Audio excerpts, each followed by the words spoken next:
ನೋಡಿ, ಒಂದು ವಾರಕ್ಕೆ ಅಂತ ಹೋದಂಥವ್ರು 9 ತಿಂಗಳಲ್ಲಿ ಕಳಿಬೇಕು ಅಂತಂತಂದರೆ ಸಾಮಾನ್ಯ ಸಂಗತಿನ? ನಿಜಕ್ಕೂ ಸಾಮಾನ್ಯ ಅಲ್ಲ ಅದು. ಯಾಕಂದರೆ ಅಲ್ಲಿನ ಮನಸ್ಥಿತಿ ಏನು, ಅಲ್ಲಿನ ಪರಿಸ್ಥಿತಿ ಏನು. ಅಮಿತಾಬ್ ಬಚ್ಚನ್ ಒಂದು ಕಡೆ ಭಾಳ ಅದ್ಭುತವಾದಂಥ ಒಂದು ಮಾತನ್ನು ಹೇಳ್ತಾರೆ, ಭಾಳ ವಂಡರ್ಫುಲ್ ಮಾತದು. ಏನು ಅಂದರೆ, ನಿಮ್ಮ ಮನಸ್ಥಿತಿ ಚೆನ್ನಾಗಿರಬೇಕು, ಪರಿಸ್ಥಿತಿ ಏನು ಬೇಕಾದರೂ ಆಗಲಿ. ಮನಸ್ಥಿತಿ ಕೆಟ್ಟೋಯ್ತು ಅಂತಂದರೆ ಪರಿಸ್ಥಿತಿ ಕೂಡ ಕೆಟ್ಟು ಹೋಗ್ಬಿಡುತ್ತೆ. ಮನಸ್ಥಿತಿ ಸರಿ ಇದ್ದರೆ ಮಾತ್ರ ಪರಿಸ್ಥಿತಿಯನ್ನು ನಾವು ತಹಬಂದಿಗೆ ತರಲಿಕ್ಕೆ ಸಾಧ್ಯ ಅನ್ನುವಂಥ ಮಾತು ನಿಜಕ್ಕೂ ಸುನೀತಾಗೆ ಮತ್ತು ವಿಲ್ಮೋರ್ಗೆ ಇದೇ ಮಾತು ಅನ್ವಯ ಆಗುತ್ತೆ. 9 ತಿಂಗಳು ಅಲ್ಲಿನ ಸ್ಥಿತಿಗತಿಗಳೇನು. ನಾವು ಸಾಮಾನ್ಯವಾಗಿ ಮಾತಾಡ್ತಾ ಹೇಳ್ತೀವಿ, ನಮ್ಮ ಮನೆಯಲ್ಲಿ ಏನಾದರೂ ಈ ಟಾಯ್ಲೆಟಿಗೆ ಹೋದಂಥ ಸಂದರ್ಭದಲ್ಲಿ ಅಥವಾ ನಾವು ಸ್ನಾನಕ್ಕೆ ಹೋದಂಥ ಸಂದರ್ಭದಲ್ಲಿ ಏನಾದರೂ ಲಾಕ್ ಆಗಿಬಿಡ್ತು ಅಂತ ತಿಳ್ಕೊಳ್ಳಿ, ಎಷ್ಟು ಪರದಾಡ್ಬಿಡ್ತೀವಿ ನಾವು, ಎಷ್ಟು ಬಡ್ದಾಡ್ತೀವಿ ನಾವು. ಎಲ್ಲೋ ಒಂದು ಕಡೆ ನಾವು ಹೊರಗಡೆನೇ ಬರಲ್ವೇನೋ ನಂಗೆ ಆಡ್ತೀವಿ. ಅಂಥದ್ರಲ್ಲಿ ಎಲ್ಲಿದ್ದರು ಅವರು. ನಾವು ವಿಶ್ವಾಮಿತ್ರನ ಕಥೆಯಲ್ಲಿ ನಾವು ನೋಡ್ತೀವಿ, ನಾವು ಈ ತ್ರಿಶಂಕು ಸ್ವರ್ಗದ ಕಥೆಯನ್ನು ನಾವು ಕೇಳ್ತೀವಿ. ಆದರೆ ಈ ರೀತಿ ತ್ರಿಶಂಕು ಸ್ಥಿತಿನಲ್ಲಿ ಹೋಗಿ ನಿಂತುಬಿಟ್ರೆ ಗತಿ ಏನು, ಬರೋ ಗ್ಯಾರಂಟಿ ಇಲ್ಲ, ಮುಂದೆ ಏನು ಎತ್ತ ಅನ್ನುವಂಥದ್ದು ಗೊತ್ತಿಲ್ಲ. ಆದರೂ ಅಂಥ ಸಂದರ್ಭದಲ್ಲಿ ಎಲ್ಲಾದರೂ ಒಂದು ಚಿಂತೆಯ ಗೆರೆಗಳನ್ನು ನಾವು ವಿಲ್ಮೋರಲ್ಲಿ, ಸುನೀತಾನಲ್ಲಿ ನಾವು ಕಂಡುವ ನಾವು ಖಂಡಿತವಾಗಲೂ ಇಲ್ಲ. ಇದು ಮನಸ್ಥಿತಿ ಅಂತ.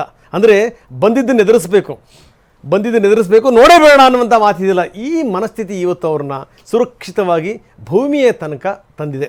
ನೋಡಿ, ಭಾಳ ಅದ್ಭುತವಾದಂಥ ದೃಶ್ಯಗಳನ್ನು ನಾವು ನಿಮಗೆ ತೋರಿಸ್ತಾ ಇದ್ದೀವಿ. ಬೆಳಗ್ಗೆ 3:37 ಸಂದರ್ಭ. ಎಲ್ಲೋ ಒಂದು ಕಡೆಗೆ ದೇವಲೋಕದಿಂದ ರಥ ಈ ಛತ್ರ ಚಾಮರಗಳ ಜೊತೆಗೆ ಇಳಿತಾ ಇದೆಯೋ ಅನ್ನೋ ರೀತಿಯಲ್ಲಿ ಭಾಸವಾಯಿತು. ಬಹಳ ಅದ್ಭುತವಾದಂಥ ದೃಶ್ಯಾವಳಿಗಳು. ಯಾರೂ ಕೂಡ ಅಂದುಕೊಂಡೇ ಇರಲಿಲ್ಲ. ಯಾಕಂದರೆ 2003 ಘಟನೆ ನಮ್ಮ ಕಣ್ಮುಂದೆ ಇದೆ. ಅಲ್ಲಿ ಆದಂಥ ಒಂದು ಸಣ್ಣ ಎಡವಟ್ಟಿದೆಯಲ್ಲ, ಆ ಸಣ್ಣ ಎಡವಟ್ಟು ಅದು ಎಷ್ಟು ಜನರು ಬಲಿ ಹಾಕಿಬಿಡ್ತು, ಇನ್ಕ್ಲೂಡಿಂಗ್ ಕಲ್ಪನಾ ಚಾವ್ಲಾ. ಸೊ ಇಂಥ ಸಂದರ್ಭದಲ್ಲಿ ಎಲ್ಲರೂ ಕೂಡ ಕೈ ಚೆಲ್ದವ್ರೆ, ಅಯ್ಯೋ ಇದು ಬಹಳ ಕಷ್ಟ ಬಿಡಿ ಅಂತ. ಆದರೆ ಅದು ಸತ್ಯ ಮಾಡಿಬಿಟ್ರು. ನೋಡಿ, ಇದು ನೀವೇನೇನು ತಪ್ಪು ತಿಳ್ಕೊಂಡಿದ್ದೀರಿ ಇದೆಲ್ಲವೂ ಕೂಡ ಸುಳ್ಳು ಅನ್ನೋದನ್ನು ಸತ್ಯ ಮಾಡಿದ್ದಿದೆಯಲ್ಲ, ಅದೊಂದು ದೊಡ್ಡ ಸಂಗತಿ. ನಾವು ಕ್ರೂ 9 ನೌಕೆ ಯಾವ ರೀತಿ ಸಮುದ್ರಕ್ಕೆ ಬಂದು ಇಳಿತು ಅದನ್ನು ನಾವು ನಿಮಗೆ ತೋರಿಸ್ತಾ ಇದ್ದೀವಿ. ಎಲ್ಲ ರೀತಿಯಲ್ಲೂ ಕೂಡ ಸಜ್ಜಾಗಿತ್ತು ಟೀಮ್. ಜೊತೆಗೆ 9 ತಿಂಗಳು ಇದ್ಕೊಂಡು ಇನ್ನೇನು ಮುಗದೇ ಹೋಯಿತು ನಮ್ಮ ಕತೆ ಅನ್ನುವಂಥ ಸಂದರ್ಭದಲ್ಲಿ ಮತ್ತೆ ಸುರಕ್ಷಿತವಾಗಿ ಭೂಮಿಗೆ ಮರಳೋದಿದೆಯಲ್ಲ, ಇದು ಸಾಮಾನ್ಯ ಸಂಗತಿ ಅಲ್ಲ. ಜೊತೆಗೆ ಇಲ್ಲಿ ಕೆಲವೊಂದು ಹಲವಾರು ನಂಬಿಕೆಗಳಿದ್ವಲ್ಲ, ಹಲವಾರು ನಂಬಿಕೆಗಳು ಇಲ್ಲಿ ಹುಸಿಯಾಗಿವೆ. ಜೊತೆಗೇನು ಅಂತಂದರೆ ಬೆಳ್ಳಿ ಕಿರಣಗಳು ಕೂಡ, ಭರವಸೆಯ ಬೆಳ್ಳಿ ಕಿರಣಗಳು ಕೂಡ ಕಾಣ್ತಾ ಇವೆ. ಯಾಕಂದರೆ ನಾವೇನೇ ಮಾಡಿದ್ರೂ ಕೂಡ ನಾಸಾ ಮಾತ್ರ ಮಾಡಲಿಕ್ಕೆ ಸಾಧ್ಯ ಅನ್ನುವಂಥ ಒಂದು ಮನೋಭಾವನೆ ಇತ್ತಲ್ಲ. ಇಲ್ಲ, ಬೇರೆ ಸಂಸ್ಥೆಗಳು ಕೂಡ ಪರ್ಯಾಯವಾಗಿ ಬೆಳೆಯಬಲ್ಲವು, ಪರ್ಯಾಯವಾಗಿ ಬೇಕಾದ್ದನ್ನು ಸಾಧಿಸಬಲ್ಲವು ಅನ್ನಲಿಕ್ಕೆ ಬೆಸ್ಟ್ ಎಕ್ಸಾಂಪಲ್ ಈಗ ಸಿಕ್ಕಿದೆ. ಬನ್ನಿ, ನಮ್ಮ ಜೊತೆಗೆ ಮಾತಾಡಲಿಕ್ಕೆ ಡಾಕ್ಟರ್ ಗುರುಪ್ರಸಾದ್ ನಮ್ಮ ಜೊತೆಗೆ ಜಾಯ್ನ್ ಆಗಿದ್ದಾರೆ. ನಿರ್ದೇಶಕರು, ನೆಹರು ತಾರಾಲಯ. ಪ್ರೊಫೆಸರ್ ಶ್ರೀರಾಘವನ್ ನಮ್ಮ ಜೊತೆಗಿದ್ದಾರೆ, ಖಗೋಳ ಭೂಶಾಸ್ತ್ರಜ್ಞರು. ಜೊತೆಗೆ ಸುಚರಿತಾ ಚಂದ್ರ ನಮ್ಮ ಜೊತೆಗಿದ್ದಾರೆ, ನಿವೃತ್ತ ಭೌತಶಾಸ್ತ್ರ ಪ್ರಾಧ್ಯಾಪಕಿ, ಹಾರ್ವರ್ಡ್ ವಿಶ್ವವಿದ್ಯಾನಿಲಯ. ಇನ್ನು ಡಾಕ್ಟರ್ ಚಂದ್ರಶೇಖರ್, ಮನೋವೈದ್ಯರು, ಸ್ಪಂದನ ಆಸ್ಪತ್ರೆ ನಮ್ಮ ಜೊತೆಗೆ ಜಾಯ್ನ್ ಆಗಿದ್ದಾರೆ. 3 ಜನ ನಮ್ಮ ಜೊತೆಗಿದ್ದಾರೆ. ಸಾಕಷ್ಟು ವಿವರಗಳು, ಯಾಕಂದರೆ ಇದನ್ನು ಈ ಒಂದೇ ದೃಷ್ಟಿಕೋನದಲ್ಲಿ ಇದನ್ನು ಅಳೆಯಲಿಕ್ಕೆ ಸಾಧ್ಯವೇ ಇಲ್ಲ. ನಾನು ಹೇಳ್ತಾ ಇದ್ದೆ, ಪರಿಸ್ಥಿತಿ, ಮನಸ್ಥಿತಿ, ಅದ್ರ ಬಗ್ಗೆ ಮನಃಶಾಸ್ತ್ರಜ್ಞರು ಏನು ಹೇಳ್ತಾರೆ ಅದನ್ನು ನಾವು ಕೇಳಬೇಕು. ಜೊತೆಗೆ ವಿಜ್ಞಾನ ತಂತ್ರಜ್ಞಾನಗಳ ಆಳ ಅಗಲ, ಹಿರಿಮೆ ಗರಿಮೆ, ಮಹಾನತೆ ಗಹನತೆ ಅದೆಷ್ಟರ ಮಟ್ಟಿಗೆ ವ್ಯಾಪಿಸ್ತಾ ಇದೆ ಅನ್ನಲಿಕ್ಕೆ ಸಂಬಂಧಪಟ್ಟಂಗೆ ತಜ್ಞರು ನಮ್ಮ ಜೊತೆಗಿದ್ದಾರೆ. ಇನ್ನು ಸುಚರಿತಾ ಮೇಡಮ್ ಕೂಡ ನೋಡಿ, ಒಂದು ಹೆಣ್ಣು ಈ ರೀತಿ ಅತಂತ್ರ ಸ್ಥಿತಿನಲ್ಲಿದ್ದಂಥ ಸಂದರ್ಭದಲ್ಲಿ ಆಕೆ ಎದುರಿಸಿದಂಥ ಸಂಗತಿಗಳಿದೆಯಲ್ಲ, ಸಾಮಾನ್ಯ ಸಂಗತಿ ಅಲ್ಲ. ಯಾಕಂದರೆ ಆತ್ಮಬಲಂ ಬಲಂ ಬಲಂ ಅನ್ನುವಂಥ ಒಂದು ಮಾತಿದೆ. ತಮ್ಮ ಆತ್ಮಬಲದಿಂದ ಮಾತ್ರ ನಾವು ಗೆದ್ದು ಬರಲಿಕ್ಕೆ ಸಾಧ್ಯ ಅನ್ನುವಂಥದ್ದು ಮತ್ತೊಮ್ಮೆ ಸಾಬೀತಾಗಿರುವಂಥ ಸಂಗತಿ. ಎಸ್, ನಾವು ನೋಡ್ತಾ ಇದ್ದೀವಿ 1 ಗಂಟೆ ಸಂದರ್ಭ ಇದು. ಅಂದರೆ ಬೆಳಗ್ಗೆ 3:27ಕ್ಕೆ 4 ಪ್ಯಾರಾಚೂಟ್ ಓಪನ್ ಆದವು. ಅದಾದಮೇಲೆ ಅದು ಸಮುದ್ರಕ್ಕೆ ಇಳಿತು ಈ ಕ್ಯಾಪ್ಸ್ಯೂಲ್. ಅಲ್ಲಿಂದ 3:27ರಿಂದ 3:28ಕ್ಕೆ ಅಂದರೆ ಸೇಫ್ ಲ್ಯಾಂಡಿಂಗ್ ಆಗಿತ್ತು. ಸರಿಸುಮಾರು 1 ಗಂಟೆಯ ನಂತರ ಅವ್ರನ್ನ ಹೊರಗಡೆ ತರಲಾಯಿತು. ಸ್ಥಿತಿಗತಿಗಳು ಸಾಮಾನ್ಯ ಅಲ್ಲ. ಇಲ್ಲಿಗೆ ಅಕ್ಲಮೆಟೈಸ್ ಆಗುವಂಥದ್ದು ಕೂಡ ಕಷ್ಟವೇ.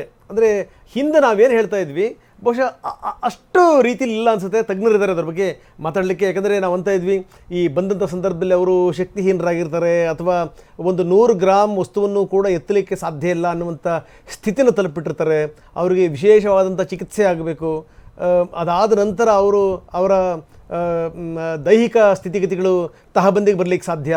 ಈ ರೀತಿಯ ಮಾತುಗಳನ್ನೆಲ್ಲವನ್ನೂ ಕೂಡ ನಾವು ಕೇಳಿದ್ವಿ.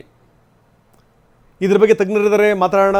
ಅವರು ಭೂಮಿಗೆ ಬಂದಂಥ ಭೂಮಿಗೆ ಬಂದು ಇಳಿದಂಥ ಸಂದರ್ಭ, ಸನ್ನಿವೇಶ, ಅದನ್ನು ನಾವು ನಿಮಗೆ ತೋರಿಸ್ತಾ ಇದ್ದೀವಿ. ನೋಡಿ, ಒಂದು ಕೂದಲನ್ನು ನೀವು 25 ಭಾಗಗಳಾಗಿ ಸೀಳಿದ್ರೆ ಅದರ ಒಂದು ಭಾಗದಲ್ಲಿ ಏನಾದರೂ ಒಂದು ಸಣ್ಣ ತೊಂದರೆ ಬರುತ್ತಲ್ಲ, ಅಷ್ಟು ತೊಂದರೆ ಬಂದರೂ ಕೂಡ ಎಡವಟ್ಟುಗಳಾಗ್ಬಿಡ್ತವೆ ಅನ್ನುವಂಥ ಮಾತಿದೆ. ಅಂಥದ್ರಲ್ಲಿ ಇಡೀ ಈ ಸಾಹಸ ಇದು ನಡೆದಿದ್ದು ಹೇಗೆ, ಇದೊಂದು ಅದ್ಭುತವಾದಂಥ ಕಥಾನಕ, ಇದೊಂದು ವಿಸ್ಮಯ. ಇದ್ರ ಬಗ್ಗೆ ಮಾತಾಡೋಣ. ಬರೀ ಡಾಕ್ಟರ್ ಗುರುಪ್ರಸಾದ್ ನಮ್ಮ ಜೊತೆಗಿದ್ದಾರೆ, ನಿರ್ದೇಶಕರು, ನೆಹರು ತಾರಾಲಯ. ಗುರುಪ್ರಸಾದ್ ಜಿ, ನೋಡ್ತಾ ಇದ್ದೀವಿ, ಇದೊಂದು ಅವಿಸ್ಮರಣೀಯ ಘಟನೆ, ಏನಂತೀರಿ ಸರ್? ಖಂಡಿತ ಅವಿಸ್ಮರಣೀಯ ಅನ್ನೋದರಲ್ಲಿ ಯಾವುದೇ ಅನುಮಾನ ಬೇಡ.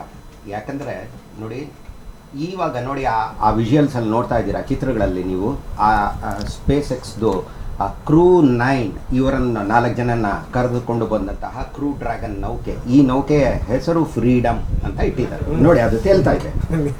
ಅಲ್ಲಿ ತೇಲ್ತಾ ಇರುವಂತಹ ನೌಕೆ ಸಮುದ್ರದ ಮೇಲೆ ಇಳಿದಿದ್ದು ಕೇವಲ ಸುಮಾರು 20 ಕಿಲೋಮೀಟರ್ ವೇಗದಲ್ಲಿ ಗಂಟೆಗೆ. ಇದೇ ನೌಕೆ ಇದಕ್ಕೆ 1 ಗಂಟೆಯ ಹಿಂದೆ ಭೂಮಿಯನ್ನು ಒಂದಲ್ಲ ಎರಡಲ್ಲ ಗಂಟೆಗೆ 28,000 ಕಿಲೋಮೀಟರ್ ವೇಗದಲ್ಲಿ ಸುತ್ತಾ ಇತ್ತು. ಭೂಮಿನ ಒಮ್ಮೆ 90-95 ನಿಮಿಷದಲ್ಲಿ ಅದು ಸುತ್ತತ್ತೆ ಅಂದರೆ ಅದು ಧಾವಿಸುತ್ತಿರುವ ವೇಗ ಗಂಟೆಗೆ ಕೇವಲ 28,000 ಕಿಲೋಮೀಟರ್. 28,000 ಕಿಲೋಮೀಟರ್ಗಳು ಗಂಟೆಗೆ ಆ ವೇಗದಲ್ಲಿ ಊಹಿಸಲಾಗದಂತಹ ವೇಗದಲ್ಲಿ ಬರ್ತಾ ಇದ್ದಂಥ ಪ್ರಯಾಣ ಮಾಡ್ತಾ ಇದ್ದಂತಹ ನೌಕೆ ಕೇವಲ 20 ಕಿಲೋಮೀಟರ್ ವೇಗದಲ್ಲಿ ಗಂಟೆಗೆ ಬಂದು ಸಮುದ್ರದ ಮೇಲೆ ಕೂತ್ಕೊಳ್ಳುತ್ತೆ ಅಂದರೆ ತಂತ್ರಜ್ಞಾನ ಯಾವ ರೀತಿ ಕೆಲಸ ಮಾಡುತ್ತೆ ಅಂತ ನಾವು ಗಮನಿಸಬಹುದು. ಇದರಲ್ಲಿ ಏನಪ್ಪ ಅಂದರೆ ಈ ನೌಕೆ ನೋಡಿ, ಇದು ಹಿಂತಿರುಗಿ ಬಂದಿದ್ದೆ ಒಂಥರ ರೋಮಾಂಚಕಾರಿ. ಯಾಕಂದರೆ ಅಷ್ಟು ವೇಗವಾಗಿ ಅದು ಧಾವಿಸ್ತಾ ಇತ್ತು ಅಂತರಿಕ್ಷದಲ್ಲಿ. ಅದಾದಮೇಲೆ ಏನಾಯಿತು ಅಂದರೆ ಸುಮಾರು 2.25 ಸುಮಾರಿಗೆ ಅಥವಾ 1-2 ನಿಮಿಷ ಆಚೆ ಈಚೆ ಇರ್ಬೋದು, ಅದನ್ನು ಸರಿಯಾದ ದಿಕ್ಕಿಗೆ ತಿರುಗಿಸಿ ಅದರ ರಾಕೆಟ್ ಯಂತ್ರಗಳು, ಥ್ರಸ್ಟರ್ಸ್ ಅಂತ ಹೇಳ್ತೀವಿ ನಾವು ಸ್ಪೇಸಲ್ಲಿ, ಸಣ್ಣ ರಾಕೆಟ್ ಯಂತ್ರಗಳು, ಅದನ್ನು ಉರಿಸಿದಾಗ ಆ ನೌಕೆಯ ವೇಗ ಹೆಚ್ಚಾಗುವ ಬದಲು ಕಡಿಮೆ ಆಯಿತು. ಆದರೆ ವೇಗ ಕಮ್ಮಿ ಆದರೆ ಅದೇ ಕಕ್ಷೆ ಅಂದರೆ 400 ಕಿಲೋಮೀಟರ್ ಎತ್ತರದ ಕಕ್ಷೆಯಲ್ಲಿ ಸುತ್ತೋದಕ್ಕೆ ಸಾಧ್ಯ ಆಗಿಲ್ಲ. ಹಾಗಾಗಿ ಅದು ವಾತಾವರಣದ ಒಳಗೆ ಧುಮುಕಿತು, ಭೂ ವಾತಾವರಣದ ಒಳಗೆ ಅಂದರೆ ಅರ್ತ್ಸ್ ಅಟ್ಮಾಸ್ಫಿಯರ್. ಆವಾಗ ಕ್ಷಣಗಳು ಕಳೆದಂತೆ ಅದರ ವೇಗ ಕಡಿಮೆ ಆಗ್ತಾ ಹೋಯಿತು. ಯಾಕೆ ಕಮ್ಮಿ ಆಗ್ತಾ ಹೋಯಿತು? ವಾತಾವರಣದ ಗಾಳಿಯ ಅಣುಗಳ ಜೊತೆ ಘರ್ಷಣೆ ಉಂಟಾಗಿದ್ದರಿಂದ. ಆದರೆ ಮುಂದೆ ಮುಂದೆ ಮುಂದೆ ಹೋದಂಗೆ ವೇಗ ಕಮ್ಮಿ ಆಗ್ತಾ ಹೋಯಿತು. ಆದರೆ ಸುಮ್ಮನೆ ಕಮ್ಮಿ ಆಗೋದಕ್ಕೆ ಸಾಧ್ಯ ಆಯಿತು. ಅದಕ್ಕೆ ನೀವೇನಾದರೂ ತೆತ್ತಲೇಬೇಕು. ಏನು ನಾವು ತೆತ್ತಿದ್ದು ಅಂದರೆ ಉಷ್ಣತೆ ಸುಮಾರು 1600 ಡಿಗ್ರಿ ಸೆಂಟಿಗ್ರೇಡ್ನಷ್ಟು ಉಷ್ಣತೆ ಆ ನೌಕೆಯ ಹೊರಭಾಗದಲ್ಲಿ ಕೆಲವು ಕಡೆ ಉಂಟು. ನೋಡಿ, ಅಲ್ಲಿ ಅದು ಯಾವ ರೀತಿ ಮಣ್ಣಿನ ಬಣ್ಣ ತಿರುಗಿಬಿಟ್ಟಿದೆ ಆ ನೌಕೆಯ ಬಣ್ಣ. ಅದು ಕಳಿಸಿದಾಗ ಬಿಳಿ ಬಣ್ಣ ಎಷ್ಟು ಹೊಳಿತಾ ಇತ್ತು ನೋಡಿ, ವಾಪಸ್ ಬರ್ತಾ ಯಾವ ಥರ ಬಂದಿದೆ. ಹಾಗಾಗಿ ಅಷ್ಟು ಹೆಚ್ಚಿನ ಉಷ್ಣತೆಯನ್ನು ತಾಳಿಕೊಂಡು ಒಳಗಿದ್ದ ಗಗನಯಾತ್ರಿಗಳಿಗೆ ಏನೂ ತೊಂದರೆ ಆಗಲಿಲ್ಲ. ತಾಳಿಕೊಂಡು ಬಂದು ಸುಮಾರು 18,000 ಅಡಿ ಎತ್ತರದಲ್ಲಿ ಬಂದಾಗ 2 ಪ್ಯಾರಾಚೂಟ್ಗಳು ತೆಗೊಳ್ತು. ಪೈಲಟ್ ಪ್ಯಾರಾಚೂಟ್ಸ್ ಅಂತ ಹೇಳ್ತೀವಿ ನಾವು, ಅದು ತೆಕ್ಕೊಳ್ತು. ಅದಾದಮೇಲೆ ಇನ್ನೂ 6,000 ಅಡಿಗೆ ಬಂದಾಗ ಇನ್ನು 4 ಪ್ಯಾರಾಚೂಟ್ಗಳು ತೆಕ್ಕೊಂಡು ಸಮುದ್ರದ ಮೇಲೆ, ಅಂದರೆ ತಾಲಹಸ್ಸಿ ಅಂತ ಒಂದು ಪ್ಲೇಸ್ ಇದೆ ಫ್ಲಾರಿಡಾನಲ್ಲಿ, ಅದರ ಕರಾವಳಿಲಿ ಇಳಿತು. ಅದನ್ನು 1 ಗಂಟೆ ನೋಡಿ ಅದು ಇಳಿದ ತಕ್ಷಣ ಹಂಗೆ ಏನು ಕರ್ಕೊಂಬಂದ್ಬಿಡ್ಲಿಲ್ಲ ಅವ್ರನ್ನ. ಆ ರಾಕೆಟ್ ಯಂತ್ರಗಳಿಂದ ಯಾವುದಾದ್ರೂ ಹೊಗೆ ಬಂದಿದೆಯಾ, ಅಂಥದ್ದು ಏನಾರು ಇದೆಯಾ, ಮಾರಕ ಅನ್ನೋದಕ್ಕಿಂತ ಇದು ಅಷ್ಟೊಂದು ಒಳ್ಳೇದಲ್ಲ. ಒಂದು ದೋಣಿನಲ್ಲಿ ಒಂದು ಉದ್ದನೆಯ ಒಂದು ರಾಡ್ ರೀತಿಯಲ್ಲಿ ಚಾಚಿ ಅದನ್ನ ಪರೀಕ್ಷೆ ಮಾಡಿದ್ರು, ಪ್ರೋಬ್ ಅಂತ ಹೇಳ್ತೀವಿ. ಅದನ್ನ ನೋಡ್ಬಿಟ್ಟು ಫ್ಯೂಮ್ಸ್ ಇದೆಯಾ, ಆ ಥರದ್ದು ಏನಾದರೂ ಗ್ಯಾಸಸ್ ಏನಾರು ಇದೆಯಾ, ಓಕೆ, ಈ ಥರದ್ದನ್ನೆಲ್ಲ ಚೆಕ್ ಮಾಡಿದ್ರು. ಏನೂ ತೊಂದರೆ ಇಲ್ಲ ಅಂತ ಗೊತ್ತಾದ ತಕ್ಷಣ ಇನ್ನೊಂದ್ಸಲ ಅದನ್ನು ತಗೊಂಬಂದು ಅಲ್ಲೂ ನೋಡಿ, ಇಲ್ಲಿ ಇದನ್ನು ಹಾಯಿಸ್ಟ್ ಅಂತ ಹೇಳಿದ್ರು. ಇದನ್ನು ಇಟ್ಟಾಗ ಇಲ್ಲಿ ತಿರ್ಗಾ ಪರೀಕ್ಷಿಸಿ ಆಮೇಲೆ 4 ಜನರನ್ನು ಹೊರಗೆ ಕರೆದುಕೊಂಡು ಬರಲಾಯಿತು. ಅವರನ್ನು ತಕ್ಷಣ ಒಬ್ಬ ಡಾಕ್ಟರು ಎಕ್ಸಾಮಿನ್ ಮಾಡಿ, ಅಂದರೆ ಪರೀಕ್ಷಿಸಿ, ಆ ನಂತರ ಅವ್ರನ್ನ ಹೆಲಿಕಾಪ್ಟರ್ನಲ್ಲಿ ಕೂಡಲೇ ತಾಲಹಸ್ಸಿಗೆ ಕರ್ಕೊಂಡು ಹೋಗಿ ಅಲ್ಲಿಂದ ಒಂದು ವಿಶೇಷ ವಿಮಾನದಲ್ಲಿ, ಇಷ್ಟೊತ್ತಿಗಾಗಲೇ ಅವ್ರು ಹೋಗಿರ್ಬೋದೇನೋ, ಜಾನ್ಸನ್ ಸ್ಪೇಸ್ ಸೆಂಟರ್ ಅಂತ ಹ್ಯೂಸ್ಟನ್ ನಗರದಲ್ಲಿದೆ ಅಮೆರಿಕದಲ್ಲಿ, ಇವಾಗ ವೈದ್ಯಕೀಯ ತಪಾಸಣೆಗೆ, ಕೂಲಂಕಷವಾದಂಥ ವೈದ್ಯಕೀಯ ತಪಾಸಣೆಗೆ ಒಳಗಾಗ್ತಾರೆ. ಸಾಕಷ್ಟು ಸಂಗತಿಗಳನ್ನು ಮಾತಾಡೋಣ ಸರ್. ಇದು 1-2, ಯಾಕಂದರೆ ಇದು ಸುಮಾರು 10 ಗಂಟೆ ಮಾತಾಡ್ಬೋದು.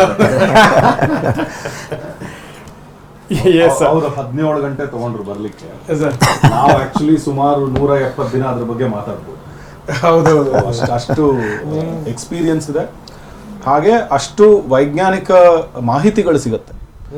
ಈಗ ಅವರ ಬೋನ್ ಡೆನ್ಸಿಟಿ ಕ್ಯಾಲ್ಕುಲೇಷನ್ ಆಗಿರ್ಬೋದು, ಅಥವಾ ಅವರ ಒಂದು ಮಾನಸಿಕ ಪರಿಸ್ಥಿತಿ ಏನಿದೆ, ಆ 1 ಗಂಟೆ ಕಾಲ ಅವರ ಕ್ಯಾಪ್ಸೂಲ್ ಒಳಗಡೆ ನೀರ್ ಮೇಲೆ ಭೂಮಿಗೆ ಬಂದಾಗಿದೆ, ಇನ್ನು 1 ಗಂಟೆ ಕಾಲ ಜನ ನೋಡೋದು, ಆ ಸಮಯ ಇದೆಯಲ್ಲ, ಅದರಲ್ಲಿ ಅವರ ಮಾನಸಿಕ ಒತ್ತಡಗಳೇನಿತ್ತು, ಆ ಆಂಗ್ಸೈಟಿ ಏನಿರುತ್ತೆ, ಅದು ಎಲ್ಲವೂ ಕೂಡ ಅವರು ಅದನ್ನು ಒಂದು ಡೇಟಾ ರೀತಿ ಶೇಖರಣೆ ಮಾಡಿ ಇಟ್ಕೋತಾರೆ. Yes sir.